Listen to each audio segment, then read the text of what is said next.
அனைவருக்கும் வணக்கம். கும்பராசிக்காரர்களுக்கு இறைவன் காட்டும் நல்ல நேரத்திற்கான அறிகுறி செப்டம்பர் 30க்குள் எந்தெந்த விஷயங்களில் நிறைவாக கிடைக்கப் போகிறது, நடக்க போகும் அதிசயம் என்று சொல்லக்கூடிய வகையில் எந்தெந்த நிகழ்வுகள் அமைந்துள்ளன என்பதை ஆராய்ந்து பார்க்கும்போது செப்டம்பர் 30 முடிவதற்குள் இறைவன் காட்டும் முதன்மையான அறிகுறியாக கும்பராசிக்காரர்களுக்கு கிரகநிலைகளுடைய சஞ்சார அமைப்பு நல்ல நேரத்திற்கான முதன்மையான அறிகுறியாக அமைந்துள்ளது என்பதை உறுதிப்படுத்துகிறது. ஏனென்றால் இந்த வேளையில் ராசியின் அதிபதி ஜென்மத்தில் வக்ரம் பெற்றிருக்கிறார். சுகஸ்தானமாகிய 4ல் முழு சுபகிரகமான குரு சஞ்சரிக்கிறாருங்க. அவருடன் இணைந்து சந்திரன் சஞ்சரிக்க போகிறார், உச்சம் பெற போகிறார்.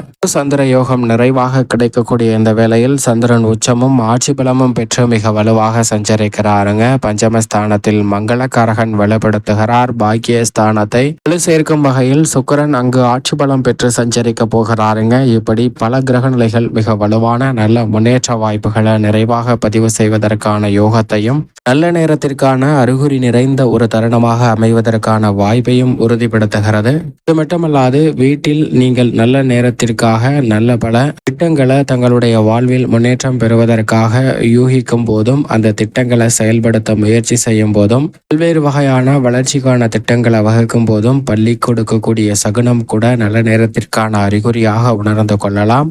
ஆனால் அதே வேளையில் உங்களுடைய உழைப்பு இல்லாமல் 1க்கு 2, 2க்கு 4, 4க்கு 8, 8க்கு 10, 12 அப்படின்னு சொல்லி ஏமாற்று வேலையில் நிச்சயமாக முதலீடு செய்யக்கூடாதுங்க. அதுபோன்ற ஏமாற்று வேலையில் முதலீடு செய்யும் போது பள்ளி கொடுக்கக்கூடிய சகனம் கெட்ட நேரத்திற்கான அறிகுறியாகவும் அமையலாம் என்பதை உணர்ந்து கொள்ள வேண்டும். அது மட்டுமல்லாது இவர்களுடைய முகத்தில் முளைத்து சென்றால் நான் மிகப்பெரிய அளவில் வெற்றி பெறுவேன் என்று சொல்லக்கூடிய வகையில் உதாரணமாக ஒரு சிறிய குழந்தை ஒன்றை பார்த்து போகும்போது உங்களுடைய எதிர்கால வாழ்க்கையை தீர்மானிக்கக்கூடிய வகையில் வேலை வாய்ப்பு சிறப்பாக அமையும், அல்லது அன்றைய தினத்தில் அத்தனை பணிகளும் மகிழ்ச்சி நிறைந்தவையாக அமைவதற்கான யோகம் கிடைக்கும். இது போன்ற நல்ல பல மாற்றங்களை ஒரு சில குழந்தையை பார்த்து சென்றாலோ அல்லது நீங்கள் விரும்பும் நபரோ அல்லது இறைவனையோ பார்த்து சென்றாலோ நல்ல வாய்ப்புகள் உங்களை தேடி வருவது கூடிய அறிகுறியையும் இறைவன் காட்டும் அறிகுறியாக உணர்ந்து கொள்ளலாங்க. இதை உங்களுடைய நடைமுறை வாழ்க்கையில் பலர் உணர்ந்திருப்பதற்கான யோகம் நிச்சயமாக உண்டு.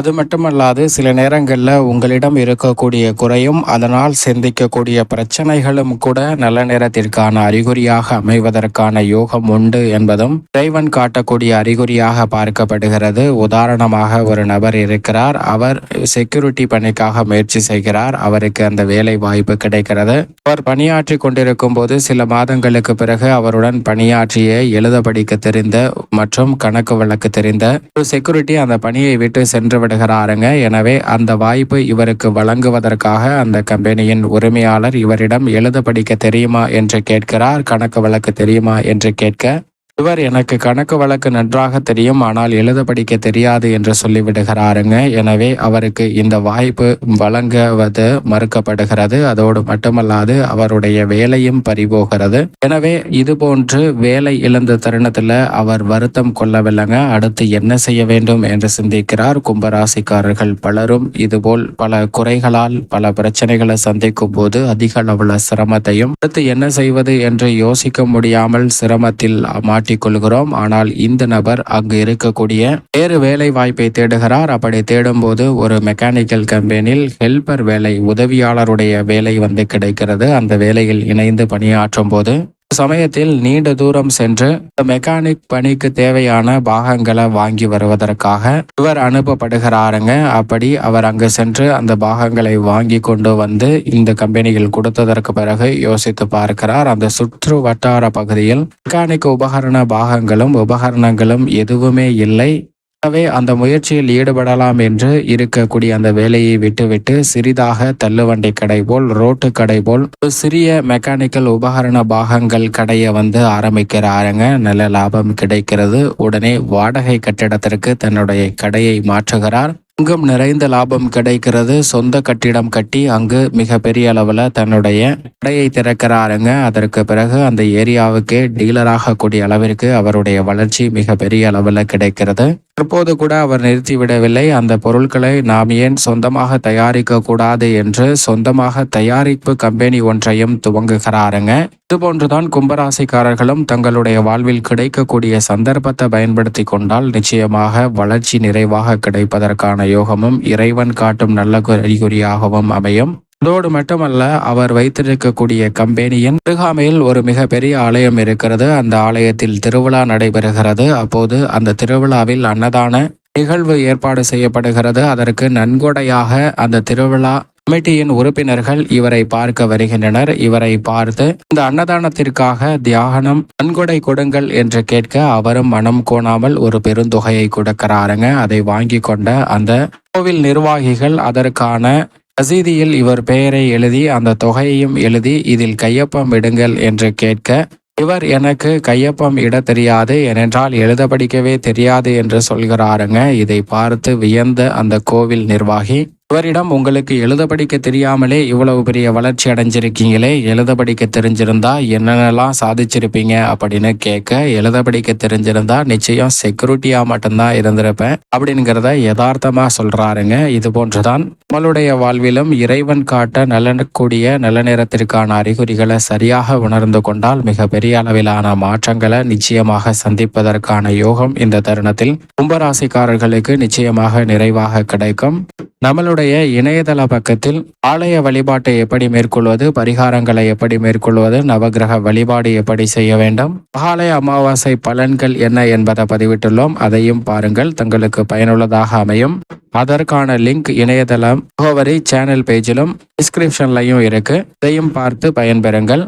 இப்போது கும்பராசிக்காரர்களுக்கு மிக வலுவாக நல்ல நேரம் பிறந்திருப்பதற்கான அறிகுறி உண்டு என்பதை தெல்ல தெளிவாக 4 சஞ்சரிக்கக்கூடிய குரு உறுதிப்படுத்துகிறார். அவருடன் இணைந்து இந்த தருணத்தில் மிக வலுவாக உச்சம் பெற்று சந்திரன் சஞ்சரிக்க போகிறாருங்க. அது மட்டுமல்லாது அதற்கு பிறகு ஆட்சி பலமும் பெற போகிறார். எனவே சந்திரனின் அமைப்பு காரணமாக கும்பராசிக்காரர்களுக்கு எடுத்த காரியங்கள் அனைத்திலும் மிக பெரிய அளவிலான வெற்றி வாய்ப்பு நிறைவாக கிடைக்கும். குருவுடன் இணைவதால் குரு சந்திர யோகம் நிறைவாக கிடைக்கக்கூடிய இந்த வேளையில் இல்லத்தில் பல்வேறு வகையான சுப நிகழ்வுகள் மிக சிறப்பாக அமைவதற்கான யோகம் வலுவாக கிடைக்கும். கணவன் மனைவிக்கிடையே ஒற்றுமை அதிகரிக்கும். திருமண முயற்சிகள் தடையில்லாமல் 7.5 சனியாக இருந்தாலும் கூட கைகூடுவதற்கான யோகம் உண்டு. அது மட்டுமல்லாது ஜென்மத்தில் ராசியின் அதிபதி வக்ரம் பெற்றிருப்பதால் உத்தியோக ரீதியான சிரமை நிச்சயமாக குறையும். சக பணியாளர்களிடம் ஏற்பட்ட கருத்து மோதல்கள் விலகி நல்ல ஒற்றுமை பிறக்குங்க. தொழில்துறை வியாபாரத்துறையில் ராகு தனஸ்தானத்திலும் கேது அஷ்டமத்திலும் இருப்பதால் சில சிக்கல்கள் வரலாம். ஆனால் அஷ்டமஸ்தானத்தில்